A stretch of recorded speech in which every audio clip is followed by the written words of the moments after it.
ببین راستشو بخوای همیشه وقتی به آسمون شب نگاه میکنم یه حسی میاد سراغم. این همه ستاره، این همه نور، آدم فکر میکنه همیشه بودن و همیشه هم خواهند بود، ولی واقعیت خیلی فرق داره. ستاره ها هم مثل ما زندگی دارن، متولد میشن، بزرگ میشن، پیر میشن و در نهایت میمیرن. فقط فرقش اینه که مرگشون خیلی عظیمتر و باشکوهتر از مرگ ماهاست.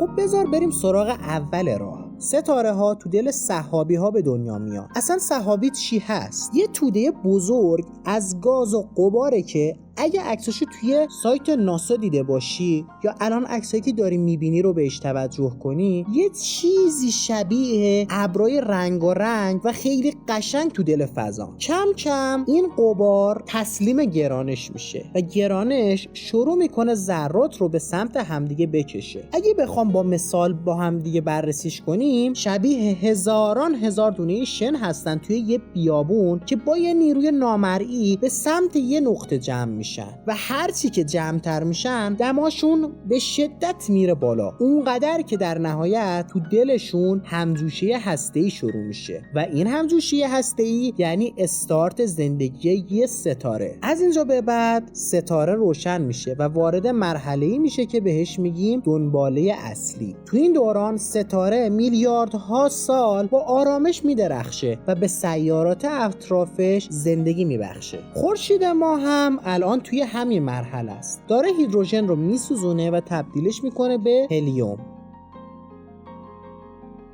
اما خب هیچی تو این دنیا بی نهایت نیست. حتی سوخت یه ستاره کم کم هیدروژن تموم میشه و وقتی تموم بشه دیگه ستاره نمیتونه تعادلش نگه داره و گرانش شروع میکنه به له کردن هسته اون، چون سوختی که داخل یک ستاره هست باعث ایجاد یک فشار توی ناحیه بیرونی میشه که مقابله میکنه با گرانش و وقتی که سوختی نباشه گرانش پیروز این میدون میشه. بذار یه مثال بزنیم. فرض کن یه بالون داریم، تا وقتی داخلش هواست و اون مشعل روشنه شکلش رو نگه میداره، اما اگه بادش کم بشه یا اینکه مشعل خاموش بشه شروع میشه به جمع شدن. حالا خورشید ما هم همینطوره، فقط فرقش اینه که وقتی داره خورشید جمع میشه باعث داغ‌تر شدن مرکزش میشه و سوختای دیگه مثل هلیوم شروع میکنن به سوختن. ستاره هایی مثل خورشید وقتی به این نقطه برسن هستشون جمع میشه، اما لایه های بیرونی شروع به پف کردن میکنن. خورشید خودمون 5 میلیارد سال دیگه اونقدر بزرگ میشه که حتی مدار زمین رو هم میبلعه. تصوری سخته نه؟ یعنی جایی که الان داریم زندگی میکنیم در آینده تو دل خورشیده و خب اون زمان یا ما باید از سیاره زمین رفته باشیم یا باید آیندگان منتظر مرگ خودشون باشن. حالا شما به من بگین به نظر شما آیندگان میتونن از سیاره زمین نقل مکان کنن یا نه؟ وقتی که به این موقع میرسه خورشید رو بهش میگن گول سرخ. بعدش هم کم کم لایه‌های بیرونیش کنده میشن و یه تصویر فوق‌العاده زیبا درست میکنه، چیزی شبیه یک گل توی فضا. به این میگن سحابی سیاره‌ای. از ستاره فقط هسته کوچولویی باقی میمونه که بهش میگن کوتوله سفید. کوتوله‌های سفید اندازه‌شون تقریبا اندازه زمینه، ولی خب یه جرمی دارن که تقریبا برابر خورشیده. حالا اگه بخوام با یه مثالی رو بیشتر درکش کنیم، اگه یه قاشقی داشته باشیم و بیام یه قاشق از ماده کوتوله سفید برداریم، وزنش میشه تقریباً چندین تن و خیلی وزن زیاد و وحشتناکیه. اما خب مرگ ستاره ها مثل همدیگه نیستن و الان میخوایم بریم سراغ ستاره های خیلی بزرگتر از خورشید. اینا داستانشون خیلی هیجان انگیزتره. این غولا سوختشون رو خیلی سریعتر مصرف میکنن. وقتی که هیدروژنشون تموم بشه میرن سراغ هلیوم. وقتی هلیوم تموم شد میرن سراغ کربن، بعد اکسیژن، بعد سیلیسیوم و همینطوری لایه به لایه جلو میرن تا جایی که به آهن برسن. اما اینجا یه مشکل بزرگ به وجود میاد، چون همجوشی آهن باعث آزاد شدن انرژی نمیشه.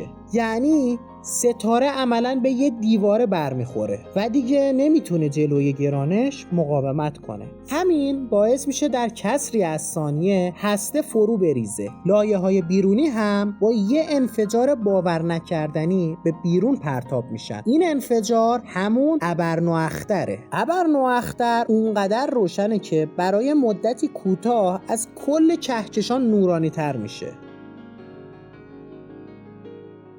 حالا سوال بعدش چی میمونه؟ جواب سوال دو حالته.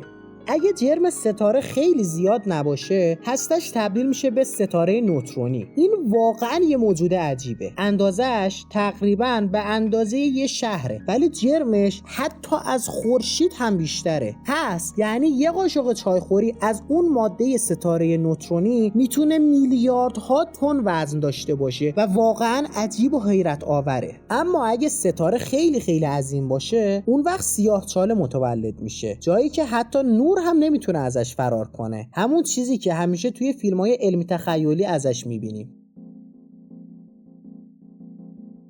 اینجا میرسیم به بخش خیلی جالبش. همه این مرج‌های با شکوه در واقع سازنده ما هستن. کربنی که توی بدن توئه، آهنی که توی خونته، یا اکسیژنی که داری نفس میکشی، همش تو دل ستاره ها ساخته شده. بدون مرگ ستاره ها ما هیچ وقت از این عناصر رو نداشتیم. زمین شکل نمیگرفت و در نتیجه حیاتی هم به وجود نمی اومد. پس وقتی میگیم ما بچهای ستاره ها هستیم، فقط حرف قشنگی نزدیم. این یه واقعیت علمیه.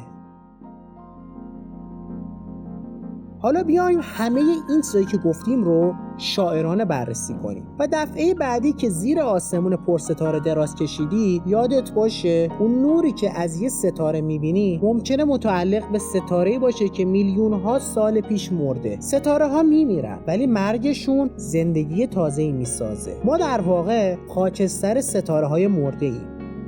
خیلی ممنونم از اینکه این ویدیو رو مشاهده کردید.